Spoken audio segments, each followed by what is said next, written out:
Sir board એક્ઝામની અંદર સારામાં સારા માર્ક્સ લાવવા છે, 90% અપ માર્ક્સ લાવવા છે, તો શું કરવું? તો 6 થી 6.5 મહિના જેટલો સમય બાકી છે સર. શું સ્ટ્રેટેજી હોવી જોઈએ એના માટે ફટાફટ સમજાવો.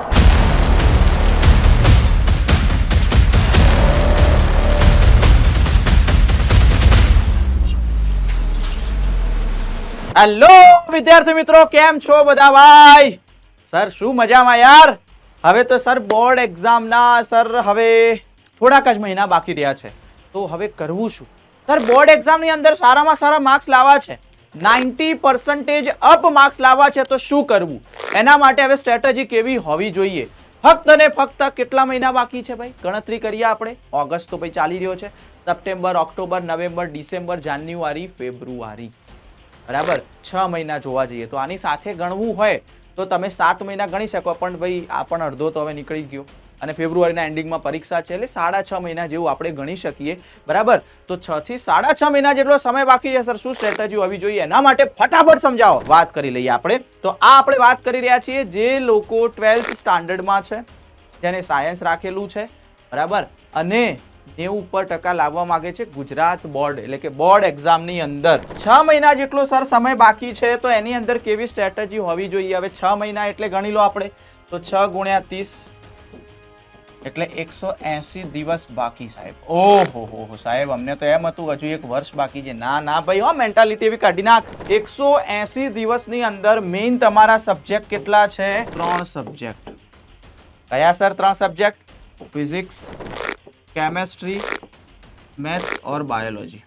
મેઇન 3. બાકી બીજા 2 સંસ્કૃત, કમ્પ્યુટર ને બધું તો છે, ઇંગ્લિશ પણ છે. એ ટોટલ આમ જોવા જઈએ તો 5 સબ્જેક્ટ થાય તમારા માટે, એક ગ્રુપવાળા અથવા બી ગ્રુપવાળા માટે. તો સર આ સબ્જેક્ટ છે, હવે શું કરવું? હવે 3 સબ્જેક્ટ છે, દિવસ છે 180, તો દરેક સબ્જેક્ટના ભાગમાં 60 દિવસ આવે સર. તો શું સર આપણે એવું કરવાનું કે 60 દિવસ એટલે 2 મહિના, 2 મહિના કમ્પ્લીટ ફિઝિક્સ કરવાનું, 2 મહિના કમ્પ્લીટ કેમેસ્ટ્રી, 2 મહિના કમ્પ્લીટ મેથ્સ, બાયોલોજી? ના ના, એવું નહીં કહેતો હું. બધું સાથે કરવું પડશે તમારે, બરાબર. એક સાદામાં સાદી બેટા તમને રણનીતિ આપી દઉં, અહીંયા સ્ટ્રેટેજી આપી દઉં. 6 મહિના બાકી છે, બરાબર. આ 6 મહિના જે છે દીકરા, એ 6 મહિનાની અંદરથી જે 4 મહિના છે, એ 4 મહિના અને આપણે 2 મહિના, બરાબર, આ રીતે આપણે એને ડિવાઈડ કરીએ. 6 મહિનાને 2 રીતે ડિવાઈડ કર્યા, 4 મહિના અને 2 મહિનાની અંદર. એટલે કે સપ્ટેમ્બર, ઓક્ટોબર, નવેમ્બર, ડિસેમ્બર સુધી સિલેબસ ખતમ. તો આ પહેલા 4 મહિના માટે શું કરવાનું છે?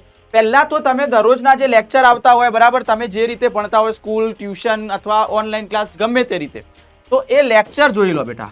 એવરીડે લેક્ચર આ 4 મહિના પૂરતા કમ્પ્લીટ લેક્ચર જોઈ લો તમે, બરાબર. એની ડીપીપી છે, સોલ્વ કરી લેવાની, ટેસ્ટ આપી દો. આ બધું તો કરવાનું છે તમારે, કોઈ વાંધો નહીં. આના સિવાય તમારે શું મહેનત કરવાની? આ તો ભાઈ આપણે કરાવીએ છીએ, ક્લાસની અંદર કરાવીએ છીએ આ બધું વસ્તુ તો. પણ તમારા માટે શું કરવાનું છે? દરરોજ 5 ટોપિક તૈયાર કરો. કેમ સર 5 જ? બસ આટલું જ? 5 ટોપિક. હવે તમારી પાસે 3 સબ્જેક્ટ ફિઝિક્સ, કેમેસ્ટ્રી અને બાયોલોજી. ચલો બી ગ્રુપ વાળાની વાત કરું. 3 સબ્જેક્ટ છે. હવે 2 ટોપિક આના લીધા, 1 ટોપિક આનો લીધો, બરાબર, 2 ટોપિક આના લીધા, 5 તે. હવે તમે ગમે તે રીતે લઈ શકો. ફિઝિક્સનો 1 ટોપિક જ કરવો છે આજે, કેમેસ્ટ્રીના 2 કરવા છે, બાયોલોજીના 2, ટોટલ 5 કર્યા.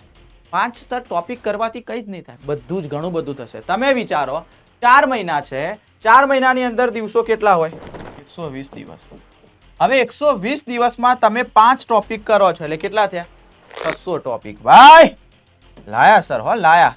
600 ટોપિક તૈયાર થઈ ગયા. 600 ટોપિક એમનેમ તૈયાર થઈ ગયા, કોઈ પણ જાતનું હાર્ડવર્ક વગર. દરરોજના ખાલી 5 ટોપિક તૈયાર કરો. હું તો કહું છું લખીને કરો, વધારે વાર નહીં લાગે. 5 ટોપિક તૈયાર કરો મસ્ત રીતે સમજી અને પછી એને લખી દો, ફટાફટ લખી દો, વાત પૂરી થઈ જશે. તો આ 2 મહિનાની અંદર બેટા રિવિઝન કરવાનું છે. શું કરશો દીકરા તમે? રિવિઝન. રિવિઝનની અંદર ખાસ ધ્યાન રાખજો બેટા, તમારે એમસીક્યુ અને થિયરી બંને કરવાની, અને એમાં પણ લખીને કરો તો વધારે બેસ્ટ. લખીને કરો તો વધારે બેસ્ટ. 600 ટોપિક ઓલરેડી તમે 4 મહિનામાં કરી જ લીધા છે. હું એવું નહીં કહેવા માંગતો કે ભાઈ 180 દિવસ બાકી તો પહેલા 2 મહિનામાં કેમેસ્ટ્રી જ કરો, પછીના 2 મહિનામાં ફિઝિક્સ જ કરો, પછીના 2 મહિનામાં તમે બાયોલોજી અથવા મેથ્સ. ના, બધાને સાથે લઈને કરજો. કારણ કે બેટા જ્યારે કંટાળો આવે ને ત્યારે સબ્જેક્ટ બદલાય માઇન્ડ ફ્રેશ કરવા માટે. એક સબ્જેક્ટથી બોર થઈ જવાય, એટલે દરેક સબ્જેક્ટ બદલવાના કંટાળો આવે.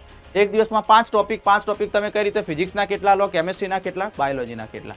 આ રીતે કરો. જોરદાર સ્ટ્રેટેજી છે. ડેફિનેટલી તમારો માર્ક્સ ઇમ્પ્રૂવ થશે. સમજી ગયા? તો આટલું ફોલો કરી દેજો ભાઈ. 90 ઉપર ના આવે તો થઈ રહ્યું. તો કમેન્ટની અંદર જણાવો કેવી લાગી સ્ટ્રેટેજી, હે ને? ચાલો અહીંયા સુધી રાખીએ. તો ભાઈ જાગતા રહેજો, સતર્ક રહેજો, વાંચતા રહેજો, લખતા રહેજો, ભણતા રહેજો, તો રિઝલ્ટ ડેફિનેટલી 100% આવતું રહેશે. અહીંયા સુધી રાખીએ. ખૂબ મજા આવી આજના લેક્ચરની અંદર. ખૂબ ખૂબ આભાર.